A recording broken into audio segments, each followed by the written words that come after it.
జాను గుళ్ళో ఒక చోట నిలబడి ఏడుస్తూ ఉండగా వెనకాల నుండి తులసి వచ్చి జాను భుజంపై చెయ్యి వేసి జాను అని పిలుస్తుంది.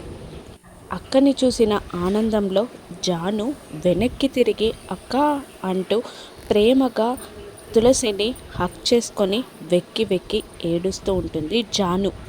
నువ్వేంటిక్కడ జాను, ఇక్కడెలా ఉన్నావు నువ్వు అని అంటూ ఏడుస్తున్న జాను కళ్ళని తుడుస్తుంది తులసి. అక్క అంటూ బోరున ఏడుస్తూ జై నిజస్వరూపం గుచ్చి జై వాళ్ళ తాతగారిని చంపడం, శ్మశానంలో డ్యాన్స్, ఆ తర్వాత తనని పెట్టిన చిత్రహింసలు, తనపై అనుమానం అన్నీ చెప్పేస్తుంది తులసికి జాను.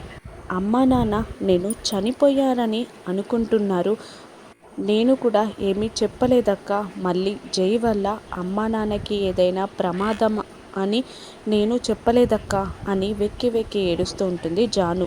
ఏం కాదు, నీకే ప్రాబ్లం రాకుండా నేను చూసుకుంటాను అని జానుకి తులసి మాటిస్తూ ఉంటుంది. దూరం నుండి తులసిని చూసిన జై తులసి గారు అని గట్టిగా అరుస్తూ తులసి దగ్గరికి వస్తూ ఉంటాడు జై. జాను జైని చూసి షాక్ అవుతుంది. తులసి కూడా టెన్షన్ పడుతూ ఉంటుంది. జై దూరం నుండి తులసిని మాత్రమే చూస్తాడు. ఫ్లెక్సీ పక్కన జాను ఉండడంతో జైకి జాను కనిపించదు. జై దగ్గరికి వస్తున్న కొద్దీ తులసి జాను ఇద్దరు తప్పించుకుంటారు. ఇక జానుకి తులసి ఏ విధంగా హెల్ప్ చేస్తుంది? జాను జై విడిపోతారా? విశ్వ జాను ఒక్కటవుతారా? రాను ఎపిసోడ్స్లో చూద్దాం. Thank you for watching.